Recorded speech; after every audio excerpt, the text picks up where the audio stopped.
يصلون على النبي يا أيها الذين آمنوا صلوا عليه وسلموا تسليما محمد کے ساتھ درود شریف صلی اللہ علیہ یا رسول اللہ وسلم علیہ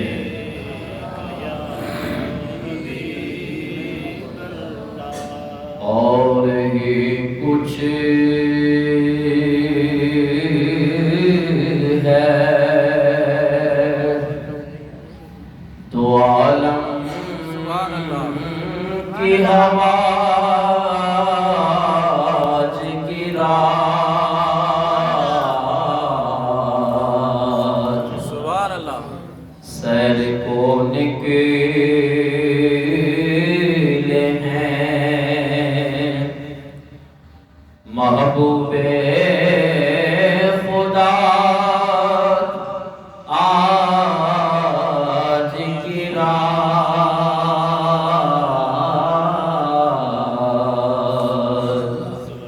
اور ہی کچھ ہے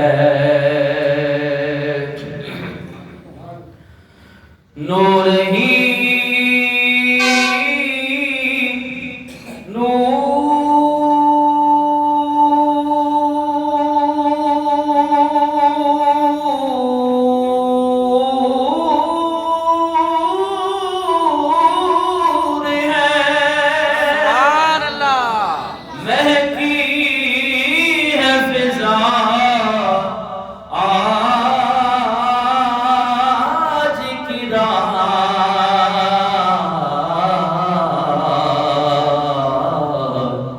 فرش سے تاب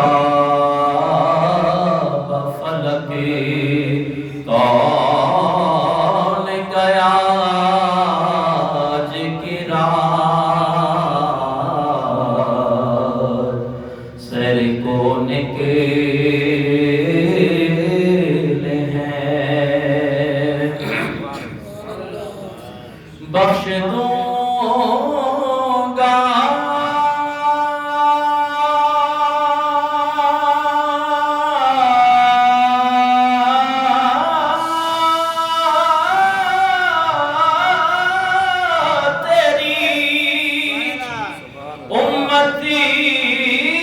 تیرے صدقے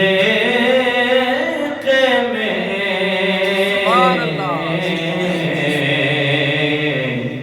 خود خدا نے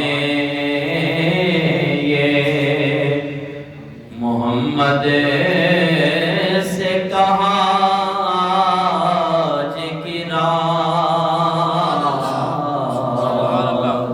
سیر کو نکلے ہیں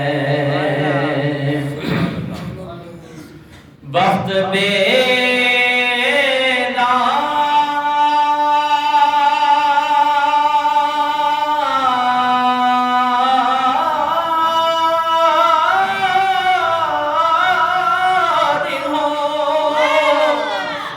جن کے وہ کہاں سوتے ہیں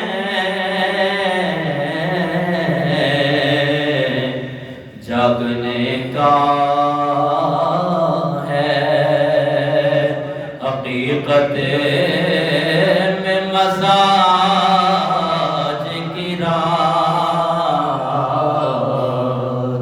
سیر کو نکلے ہیں آج کی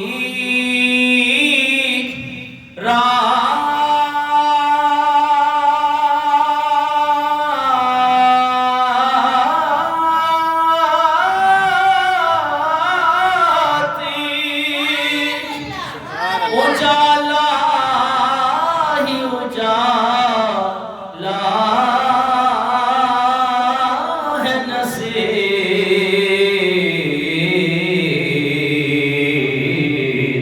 ان کا مشتاق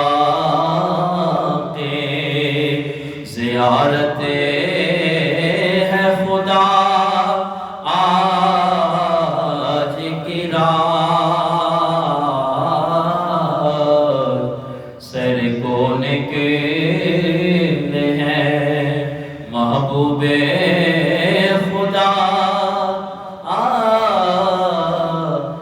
گرا سبحان اللہ صلاۃ کے بعد انتہائی واجب الاحترام بزرگوں، دوستوں اور بھائیوں، قرآن مجید فرقان حمید میں سے 15ویں پارے کی سورہ بنی اسرائیل میں سے ایک آیہ مبارکہ آپ احباب کے سامنے تلاوت کرنے کا شرف حاصل کیا۔ دعا ہے کہ خالق کائنات مجھ گناہگاروں سے آگار کو حق کہنے، اس کے بعد مجھے اور آپ کو حق باتوں پر عمل کرنے کی توفیق عطا فرمائے۔ پچھلے جمعہ المبارک میں بھی آپ احباب کے سامنے معراج شریف کے حوالے سے چند گزارشات کی تھی۔ اسی سلسلے کو آگے بڑھاتے ہوئے آج آپ احباب کے سامنے معراج شریف کی چند حکمتیں بیان کر کے آپ سے اجازت چاہوں گا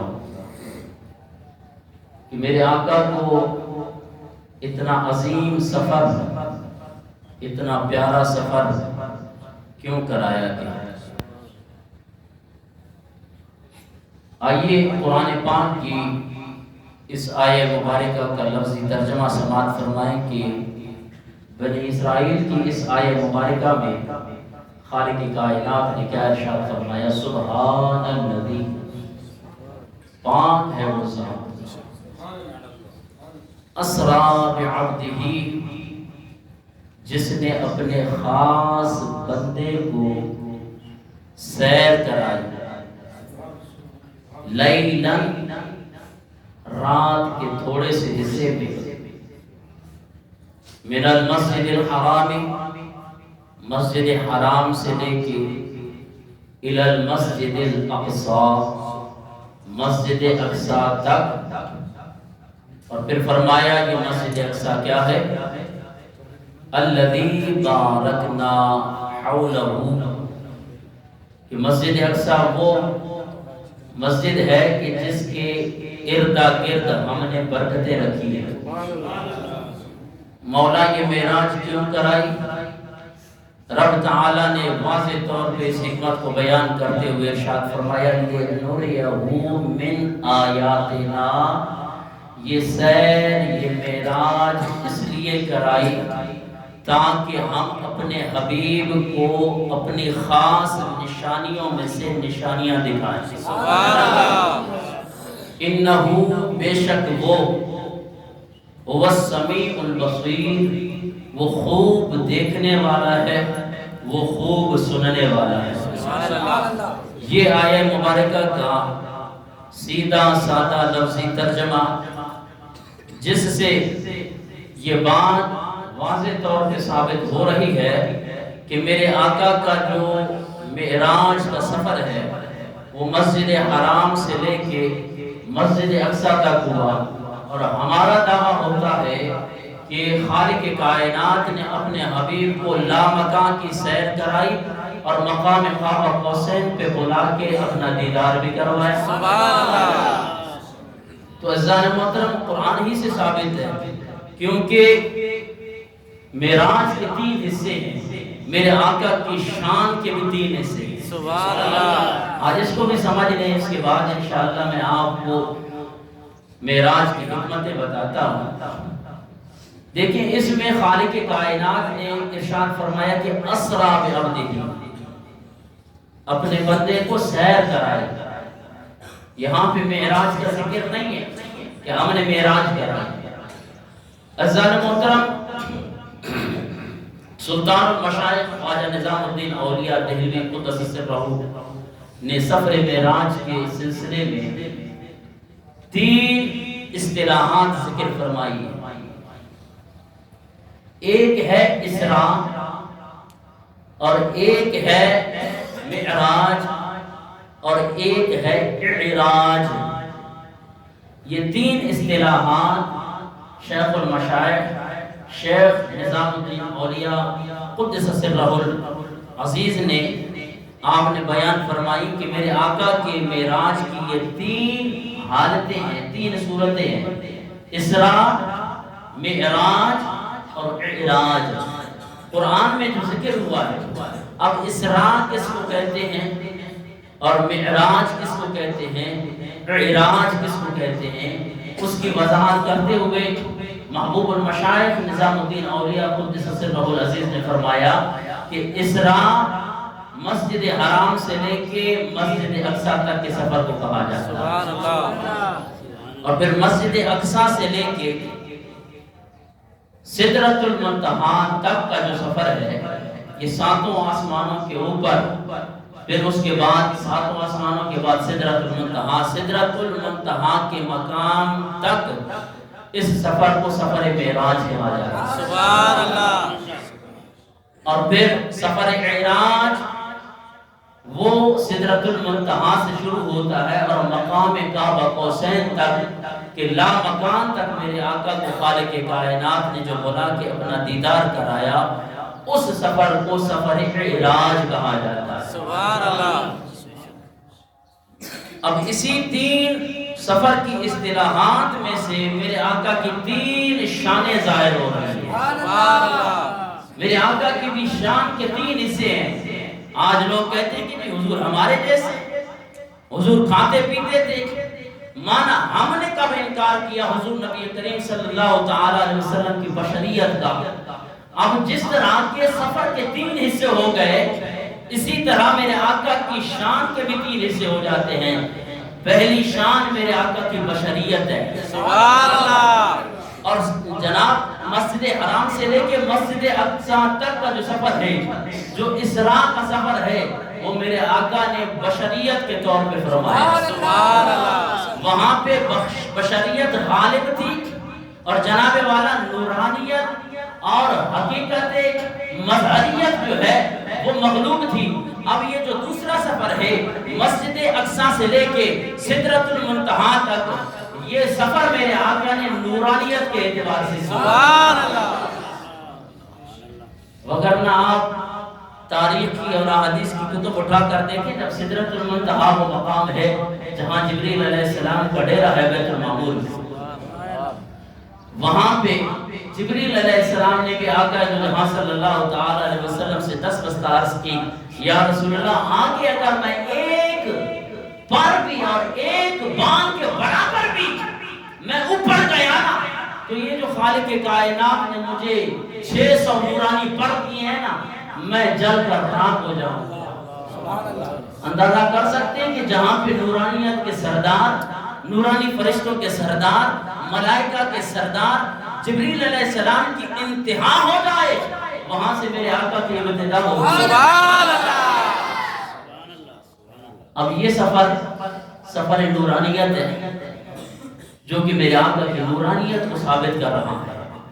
اور تیسرا جو سفر ہے کہ سدرۃ المنتہا سے لے کے لامکان تک خالق کائنات نے مقام قاب قوسین پہ بلا کے حضور نبی کریم صلی اللہ تعالی علیہ وسلم کو آمنے سامنے اپنے دیدار کروایا، اس سے میرے آقا کی مظہریت اور حقیقت ثابت ہو رہی ہے کہ میرے آقا خالق کائنات کا مظہر ہے۔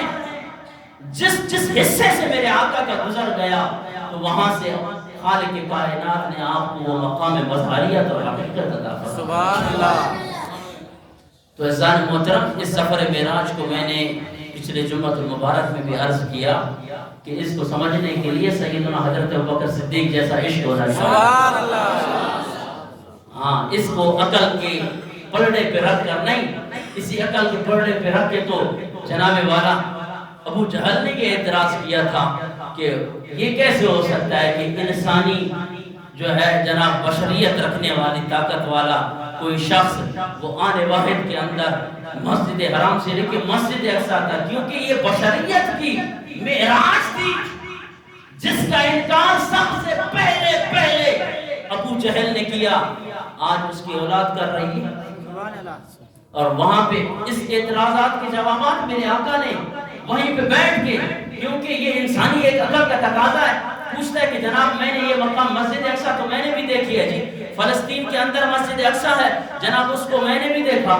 کفار نے کہا، مشرکین نے کہا آؤ اس نبی سے علیہ باللہ یہ پوچھتے ہیں کہ وہ ذرا یہ بتائے کہ مسجد اقصی کی کھڑکیاں کتنی ہیں، وہ ذرا ہمیں یہ بتائے کہ مسجد اقصی کے پنکھے کتنے ہیں، وہ ذرا اگر اس نے یہ سیر کی ہے، اس نے اگر مسجد اقصی کو دیکھا ہے، ہمیں یہ بتائیں کہ مسجد اقصی کے دروازے کتنے ہیں.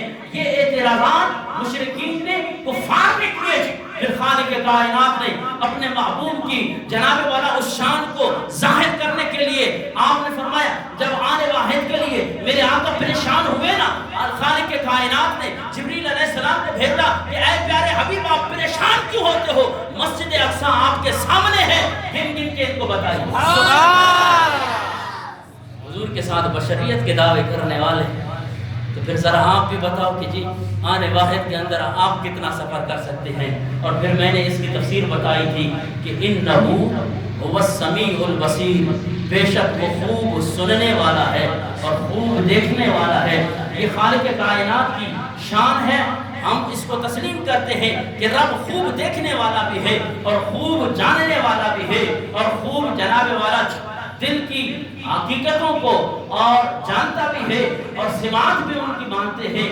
لیکن عزیزان محترم تفاسیر اٹھا کر دیکھیں، میں نے عرض کیا کہ انہو هو السمیع البصیر، یہاں پہ ہو ضمیر کا مرجع ذات مصطفیٰ بھی تو ہے. اور پھر ذات مصطفیٰ ہو تو میں نے کہا نا کہ پھر اس کا ترجمہ یہ ہوگا کہ حضور ہی کی وہ آنکھیں ہیں جو یہ سفر دیکھ سکتی ہیں، اور حضور ہی وہ شان والے ہیں کہ دیکھیں نا کہ اندازہ کریں 27ویں رجب کو نہ چاند ہے نہ روشنی ہے نہ ستاروں کی چمک ہے، اور اس میں رات کی تاریکی میں خالق کی کائنات فرماتا ہے کہ میں نے اپنے حبیب کو سیر کرا. سیر تو دل کو کی جاتی ہے، تو پتہ چلا کہ حضور ہی کی وہ آنکھیں ہیں جو یہ مناظر اور یہ آیات دیکھ سکتی ہیں. اور آئیے اب حضور نبی کریم صلی اللہ تعالی علیہ وسلم کو یہ جسمانی معراج کیوں کرائی گئی؟ عزیزان محترم اس کے اندر حکمت کیا ہے؟ آئیے وہ چند حکمتیں میں آپ احباب کے سامنے بیان کرنے لگا. پہلی حکمت یہ ہے کہ اگر حضور نبی کریم صلی اللہ تعالی علیہ وسلم کو جسمانی معراج نہ کرا، خواب والے معراج کے اندر تو کسی کو شک بھی نہیں ہے. اور روایات میں آتا ہے کہ خواب کے اندر تو سرکار دو جہاں صلی اللہ تعالی علیہ وسلم نے غالباً 34 مرتبہ خالق کائنات کا دیدار کیا. اس میں تو کسی کو اعتراض نہیں ہے. اصل اعتراض تو یہ کرتے ہیں کہ اس جسم بشریت کے ساتھ میرے آقا کیسے گئے. ہم یہی کہتے ہیں کہ واقعہ معراج یہ حضور نبی کریم صلی اللہ علیہ وسلم کا عظیم معجزہ ہے. اور معجزہ وہ چیز ہوتی ہے جو عقل کو عاجز کر دیتی ہے. یہ بغیر عشق کی سمجھ باواز بلند سمجھ نہیں آتی. تو حضور نبی کریم صلی اللہ تعالی علیہ وسلم کو جسمانی معراج اس لیے کرائی گئی کہ تاکہ یہود و نصارہ کوئی اعتراض نہ کر سکے. وگرنہ آئیے پہلا معترض پہلا اعتراض کرنے والا یہودی ہے، عیسائی ہے. اگر عیسائی آپ سے یہ سوال کرے کہ دیکھو خالق کائنات نے ہمارے نبی کو بڑی شان عطا کی ہے، میں تمہارا قرآن پڑھتا ہوں کہ خالق کائنات نے عیسیٰ علیہ السلام کو کتنی رفعت دی ہے، آج بھی اپنے اس جسم کے ساتھ عیسیٰ علیہ السلام چوتھے آسمان پہ اپنے جسم مبارک کے ساتھ زندہ ہیں. اور یہ تمہارا قرآن بھی کہتا ہے جب بندہ چوتھے آسمان پہ ہو، پہلا دوسرا تیسرا چوتھا، خالق کائنات نے عیسیٰ علیہ السلام کو جب اتنی رفعت دی ہے، اتنا کمال دیا ہے.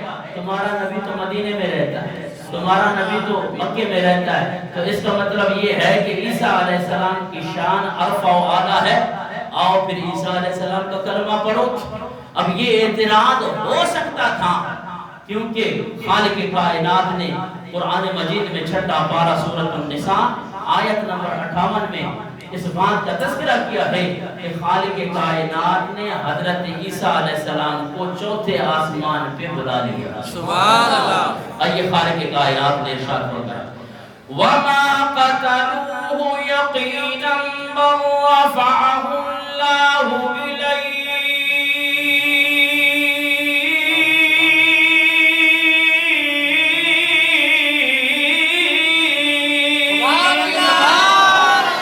وکان اللہ عزیزا حکیما۔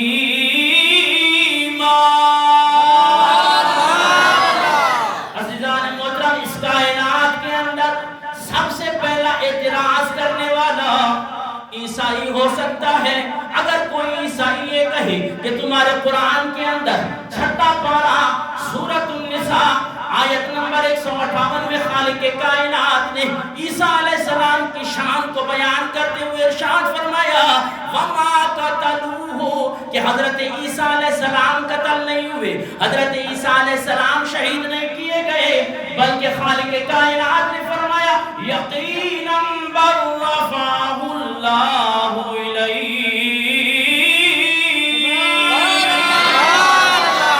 بلکہ خالق کائنات نے حضرت عیسیٰ علیہ السلام کو اپنی طرف عروج بخشا، اپنی طرف رفعت بخشی۔ اب آج بھی حضرت عیسیٰ علیہ السلام عزیزان محترم چوتھے آسمان پہ موجود ہیں۔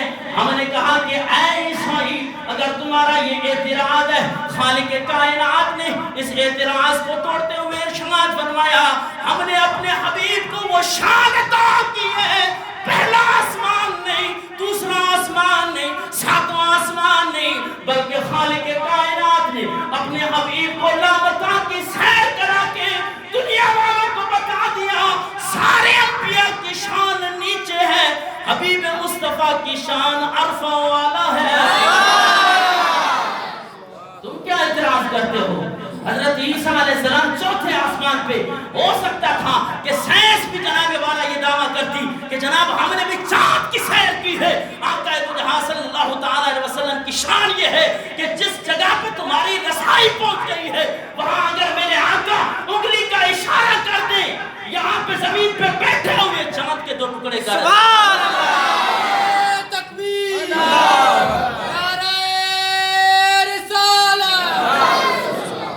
تم حضور نبی کریم صلی اللہ تعالیٰ علیہ وسلم کی رفعت کو نہیں پہنچ سکتے۔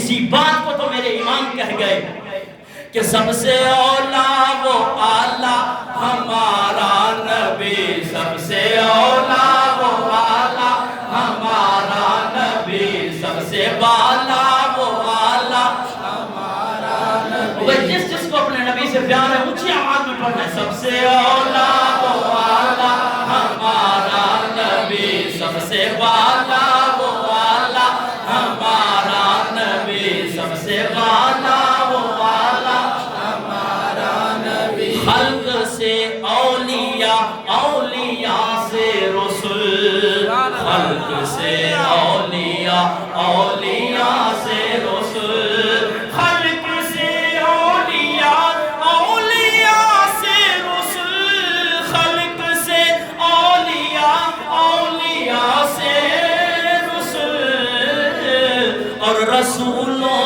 سے اعلیٰ ہمارا نبی، اور رسولوں سے اعلیٰ ہمارا نبی، اور رسولوں سے اعلیٰ ہمارا نبی، سب سے اعلیٰ وہ اعلیٰ ہمارا نبی، سب سے بالا وہ اعلیٰ ہمارا نبی۔ اور غمزدوں کو رضا مجدہ دیجے کہ ہے، غمزدوں کو رضا مجدہ دیجے کہ ہے، کیا مجدہ ہے؟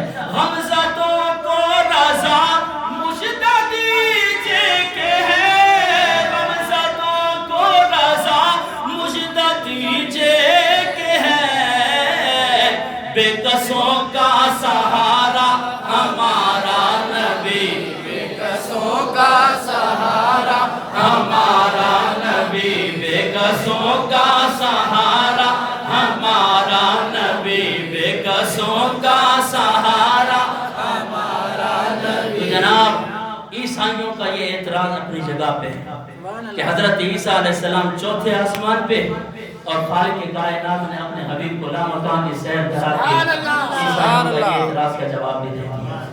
اس کائنات کے اندر دوسرا معترض یہودی بھی بن سکتا تھا، اگر یہودی یہ کہہ دیتے ہیں کہ جناب حضرت موسیٰ علیہ السلام کی تو بہت بڑی شان ہے، اور موسیٰ علیہ السلام کا کلمہ پڑھو، کیونکہ تمہارے قرآن میں ہے، 9واں پارہ ہے، سورہ اعراف ہے، اور آیت نمبر 143 ہے کہ خالق کائنات نے موسیٰ علیہ السلام کو ایسی رفعت دی ہے کہ خود خالق کائنات نے موسیٰ علیہ السلام کے ساتھ کلام فرمایا۔ سبحان اللہ۔ لیکن یہ کلام حضرت موسیٰ علیہ السلام سے خالق کائنات نے کوہ طور پہ بلا کے فرمایا۔ سبحان اللہ۔ ہم نے کہا کہ ہم حضرت موسیٰ علیہ السلام کی شان کو اور آپ کی عظمت کو سلام پیش کرتے سبحان اللہ۔ ہیں، لیکن موسیٰ علیہ السلام تو وہ ہیں جنہیں اللہ تبارک و تعالیٰ نے کوہ طور پہ بلایا، اور کوہ طور پہ بلا کے اپنے دیدار کی سوئی کے ناکے سے کروڑویں حصے سے بھی کم ایک تجلی کوہ طور پہ پھینکی۔ حضرت موسیٰ علیہ السلام بے ہوش ہو کر گر گئے اور اسے دیدار کروایا اور اس سے کلام کیا، لیکن جب باری آئی نا اپنے آقا کی، سبحان اللہ۔ جب باری آئی نا آقا جہاں صلی اللہ تعالیٰ علیہ وسلم کی، مدینہ میں رہ کے نہیں، مکہ میں رہ کے نہیں، مسجد اقصیٰ میں نہیں، پہلے آسمان پہ نہیں، دوسرے پہ نہیں، تیسرے پہ نہیں، چوتھے پہ نہیں، ساتویں پہ نہیں، سدرۃ المنتہا پہ نہیں، عزیزان محترم لامکہ پہ بلا کے اپنا دیدار۔ اور جناب اگر کوئی کہے کہ جی حضرت موسیٰ علیہ السلام کو خالق کائنات نے رفعت دی ہے اور 9واں پارہ سورہ اعراف ہے، اور یہ کہے کہ جی خالق کائنات نے ارشاد فرمایا وَلَمَّا جَاءَ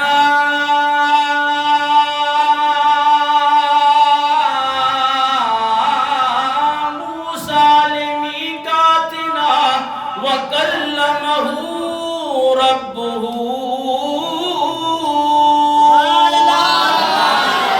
کہ موسیٰ علیہ السلام کی یہ شان ہے کہ ہم نے کوہ طور پہ بلا کے موسیٰ علیہ السلام سے کلام فرمایا۔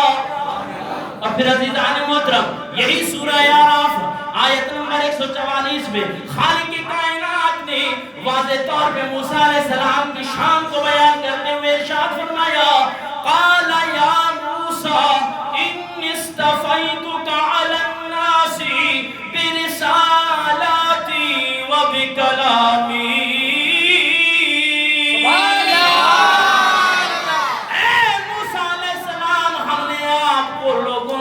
چن لیا کن باتوں میں؟ رسول بنا کر اور آپ سے کلام کر کی۔ اگر یہودی یہ اعتراض کرے، ہم مانتے ہیں کہ خالق کائنات نے حضرت موسیٰ علیہ السلام کو کوہ طور پہ بلا کے اپنے دیدار کی ایک جھلک دکھائی۔ موسیٰ علیہ السلام تاب نہ لا سکے، جب باری آئی اپنے حبیب کی لامکہ پہ بلا کے تمام حجابات ہٹا کے اپنے حبیب کو دیدار کرایا۔ اسی لیے ہم کہتے ہیں سب سے اولا وہ اللہ ہمارا نبی، سب سے اولا وہ اللہ ہمارا نبی، سب سے بالا وہ اللہ ہمارا نبی، سب سے بالا وہ اللہ ہمارا نبی۔ اگر یوں سرکار دو جہاں صلی اللہ تعالیٰ علیہ وسلم کی معراج کی حکمتوں کو بیان کیا جائے، بہت ساری ہزاروں حکمتیں جو مفسرین کرام نے تفاسیر کے اندر لکھی ہیں، جس کو ہم اگر بیان کرتے جائیں تو موضوع سمٹ نہیں سکتا۔ عزیزان محترم اتنا کافی ہے۔ اور جب آئی نا 27ویں رجب کی رات تو آقا جہاں صلی اللہ تعالیٰ علیہ وسلم کی معراج کے لیے خود انتظامات خالق کائنات نے کروایا۔ 27ویں رجب کی رات ہے، خالق کائنات نے حضرت جبریل علیہ السلام کو حکم دیا کہ اے جبرائیل آج رات جنت کے دروازے کھول دو، سبحان اللہ، دوزخ کے دروازے بند کر دو، اور یہ حور و غلمان، یہ رضوان، ان تمام کو یہ حکم دو کہ وہ خوب اپنے آپ کو آراستہ کریں۔ گلیاں سجائی جا رہی ہیں، جناب والا آسمان سجائے جا رہے ہیں، زمین جگمگا رہی ہے، آسمان خوشیوں سے جھوم رہا ہے کہ آج خالق کائنات عرش پہ اپنے مہمان کو بلا رہا ہے۔ حضرت جبریل علیہ السلام 70,000 فرشتوں کے ساتھ حضرت میکائیل علیہ السلام 70,000 فرشتوں کے ساتھ، اسرافیل علیہ السلام جناب والا، یہ تینوں فرشتے 70,000 فرشتے لے کر حضور کے استقبال کے لیے جا رہے ہیں۔ سبحان اللہ۔ عزیزان محترم، سوچنے کی بات ہے، اور اس سے پتہ چلتا ہے کہ آج جو ہم یہ اجتماعات کرتے ہیں، ہم یہ جناب والا جلسے کرتے ہیں، حضور نبی کریم صلی اللہ تعالی علیہ وسلم کے میلاد کا جب موسم آتا ہے، حضور نبی کریم صلی اللہ تعالی علیہ وسلم کی 12ویں کی رات آتی ہے، اس شاقان مصطفیٰ پوری کائنات سے جگمگا اٹھتے ہیں اور اپنے چہروں کو سجا کر جناب والا خوبصورت کپڑے پہن کر گلیوں میں جو نکل پڑتے ہیں، یہ جلوس کی صورت میں حضرت جبریل علیہ السلام کی سنت کو اللہ اکبر کبیرہ۔ اور جناب ہر ایک کو اپنے مہمان سے اور اپنے محبوب اپنے عاشق سے بڑا پیار ہوتا ہے۔ جب میرے آقا کو خالق کائنات آسمان پہ اس شان کے ساتھ بلایا جا رہا تھا، تو جناب ایک پنجابی شاعر اسی منظر کو جناب والا کھینچتے ہوئے کیا خوب کہتا ہے کہ اس رات دے تارے دس دینے، اس رات دے تارے دس دینے کہ اج عرش سجایا جانا ہے، غاراں وچ روون والے نوں، غاراں وچ روون والے نوں مہمان بلایا جانا ہے، اس رات دے تارے دس دینے، اور صفا بن کے کھلونا نبیاں نے، راہ مل کے بینا ولیاں نے، صفا بن کے کھلونا نبیاں نے، راہ مل کے بینا ولیاں نے، محبوب دا سارے عرشیاں نوں دیدار کرایا جانا ہے، اس رات دے تارے دس دینے کہ اج عرش سجایا جانا ہے، غاراں وچ رون والے نوں اج مہمان بنایا جانا ہے، اس رات دے تارے دس دینے۔ انشاءاللہ اگلے جمعہ کو اسی سے آقا دو جہاں صلی اللہ تعالی علیہ وسلم کی معراج بیان کی جائے گی۔ ایک اعلان سماعت فرمائیں۔ انشاءاللہ 14 مارچ